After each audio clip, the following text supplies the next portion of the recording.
Merci pour cette présentation et la tentative d'explication, mais cela reste très compliqué.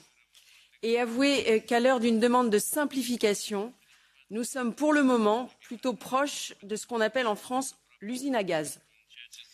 Sur 2021-2027, les fonds FEDER, FEADER, FEAMPA, Fonds de cohésion, Fonds de transition juste et Fonds social européen, ça représentait 452 milliards d'euros.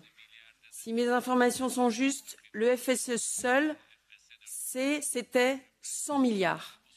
Le Fonds social européen, il est parfaitement identifié par les autorités de gestion, qu'elles soient nationales ou régionales.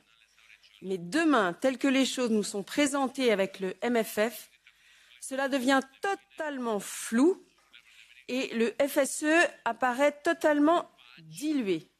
Alors moi, j'essaie de comprendre. Je lis les tableaux et je lis le tableau des correspondances entre le budget actuel et le futur budget de l'Union parce que j'essaie de retrouver les lignes qui correspondent au FSE.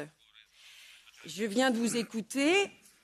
Vous parlez des plans nationaux et régionaux, du Fonds social pour le climat, de EU Facilité pour l'innovation sociale, du volet social de InvestEU.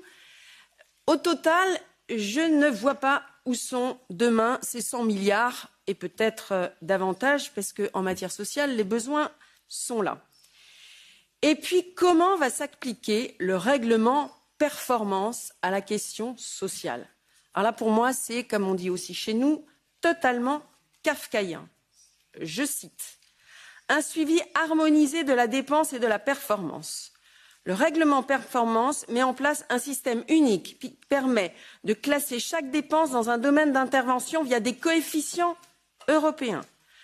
On suivra les résultats au moyen d'indicateurs de réalisation et de résultats et on géolocalisera les dépenses grâce aux codes territoriaux. » Vous avez évoqué 900 indicateurs, alors pas seulement sur le social, mais 900 indicateurs. Quels seront ces indicateurs et qui va les déterminer? J'ai le sentiment que ça va être pire qu'aujourd'hui et vraiment, ça m'inquiète. Donc là, c'est un cri du cœur. Je vous assure que c'est incompréhensible par le commun des mortels. Alors nous sommes parlementaires européens, nous nous intéressons, nous lisons les documents, mais je vous assure, je fais des efforts. J'y passe du temps et franchement, c'est une usine à gaz qui se prépare. Et on ne va pas faire aimer l'Europe. Il ne faudra pas s'étonner de certains résultats aux élections européennes.